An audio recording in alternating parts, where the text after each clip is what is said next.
Artificial intelligence atau kecerdasan buatan adalah merupakan salah satu bagian dari ilmu pengetahuan komputer yang membuat agar mesin komputer dapat melakukan pekerjaan seperti dan sebaik yang dilakukan oleh manusia.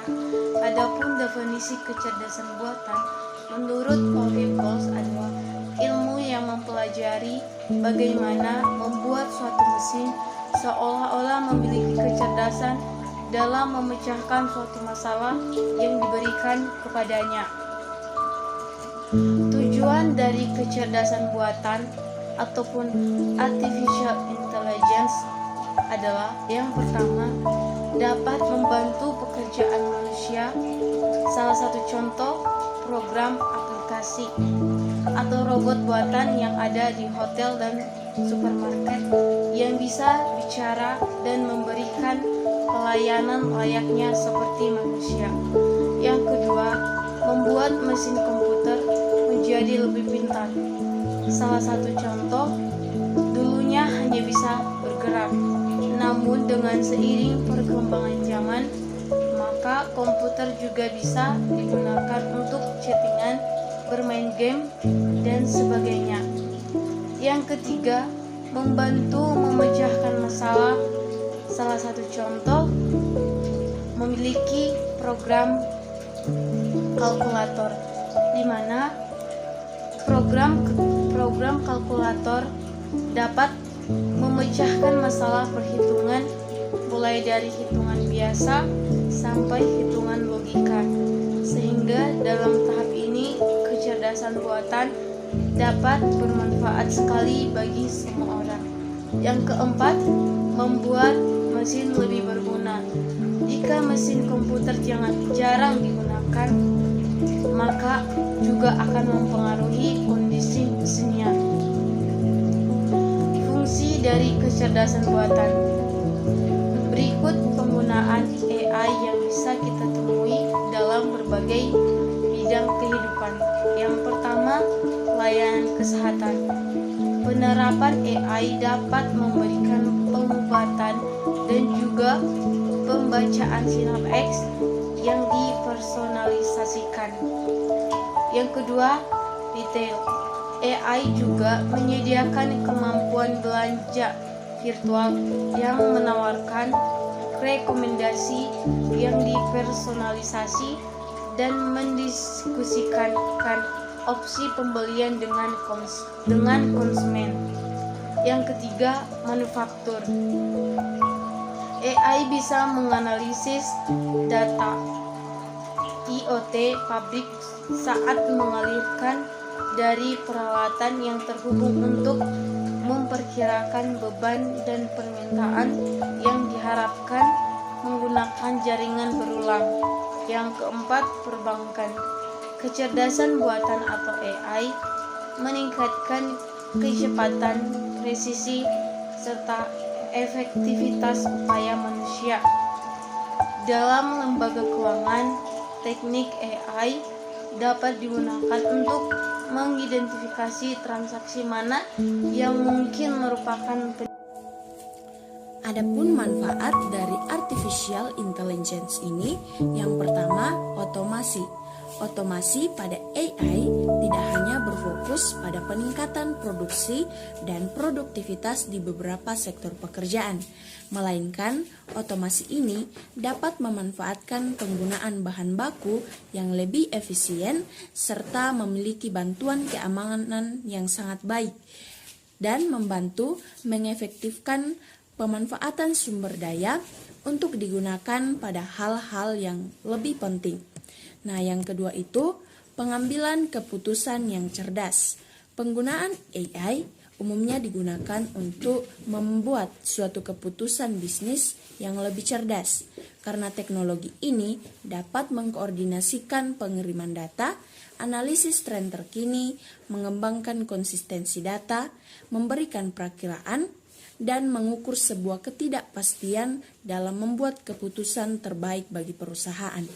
AI ini dapat menjadi pengambilan keputusan bersifat objektif. Yang ketiga, meningkatkan pengalaman berbelanja konsumen. Dalam dunia bisnis, teknologi ini dapat membantu dan menanggapi pertanyaan dan keluhan dari konsumen dengan cepat, serta menangani situasi secara efisien.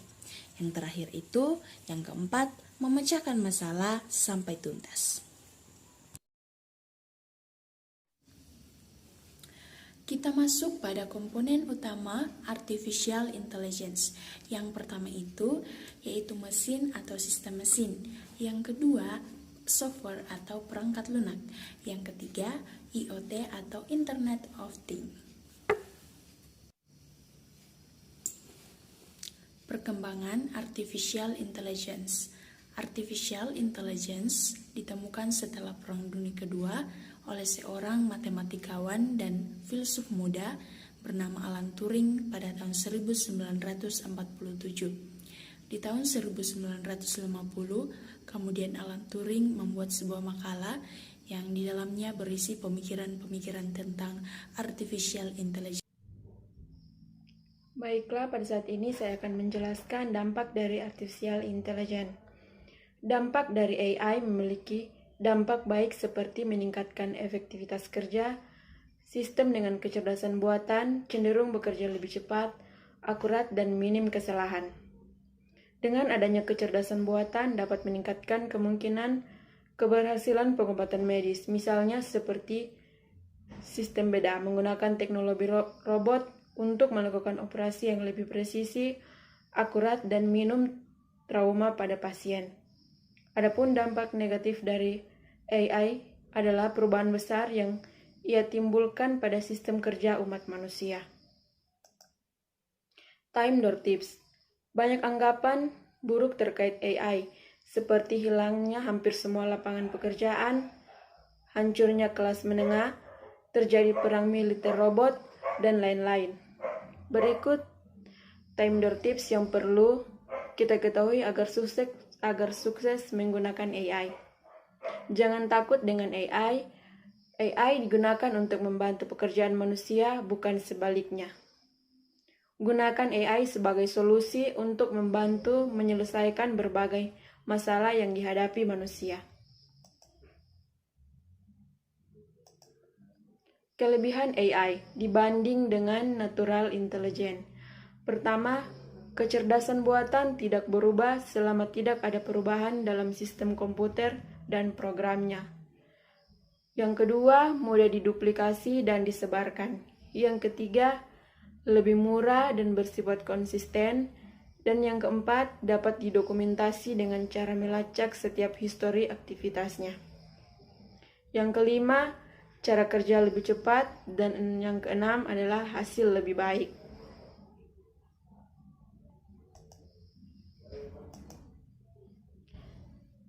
Berikut ini adalah cara kerja kecerdasan buatan. Kecerdasan buatan atau AI bekerja dengan menghubungkan sejumlah besar data dengan cepat, pengolahan berulang, dan algoritma cerdas dan memungkinkan bagi perangkat lunak untuk secara otomatis dari pola atau fitur dalam data. AI adalah bidang studi luas yang mencakup banyak teori, metode, dan teknologi serta sub di bidang utama berikut ini. Yang pertama, pembelajaran mesin mengotomatisasi pembangunan. Cara kerja kecerdasan buatan. Kecerdasan buatan atau AI bekerja dengan menggabungkan sejumlah besar data dengan cepat, pengolahan berulang, dan algoritma cerdas, dan memungkinkan bagi perangkat lunak untuk belajar secara otomatis dari pola atau fitur dalam data. AI adalah bidang studi luas yang mencakup banyak teori, metode, dan teknologi, serta sub-bidang utama berikut ini. Yang pertama, pembelajaran mesin mengotomatis pembangunan model atletik. Yang kedua, jaringan neural merupakan jenis pembelajaran mesin yang terdiri atas unit-unit yang saling memproses informasi dengan menggapai masukan eksternal, menyampaikan informasi antara setiap unit. Dan yang ketiga, pembelajaran yang mendalam menggunakan jaringan neural yang sangat besar dengan banyak lapisan unit pemroses, pemanfaatan kemajuan daya komputasi, dan meningkat teknik pelatihan guna mempelajari pola kompleks dalam sejarah besar data. Dan yang keempat, komputasi kognitif adalah subbidang AI yang berupa melakukan interaksi seperti manusia secara alami dengan mesin. Dan yang kelima, visi dari komputer mengandalkan pengenalan pola dan pembelajaran mendalam untuk mengenali apa saja yang ada di dalam foto atau video. Dan yang keenam, pemrosesan bahasa alami atau natural language processing merupakan kemampuan dari komputer untuk menganalisis, memahami, dan juga menghasilkan bahasa manusia termasuk ujaran. Teknologi pendukung artificial intelligence. Yang pertama, unit pemproses grafis. Yang kedua, Internet of Things. Yang ketiga, algoritma lanjutan. Dan yang keempat, API, antarmuka pemrosesan aplikasi. Contoh kecerdasan buatan di kehidupan sehari-hari. Yang satu, device Facebook. Yang kedua, rekomendasi e-commerce. Yang ketiga, asisten virtual. Dan yang keempat, mobil otomatis. Yang kelima, robotika. Metode learning. Machine learning adalah nama yang umumnya diterapkan pada sejumlah teknik Bayesian yang digunakan untuk pengenalan dan pembelajaran pola. Pada intinya, machine learning adalah kumpulan algoritma yang dapat mempelajari dari dan membuat prediksi berdasarkan data yang direkam, mengoptimalkan fungsi utilitas yang diberikan dalam ketidakpastian, mengekstrak struktur data tersembunyi, dan menggolongkan data menjadi deskripsi singkat. Machine learning sering kali dideploy jika pemrograman eksplisit terlalu kaku atau tidak praktis. Deep learning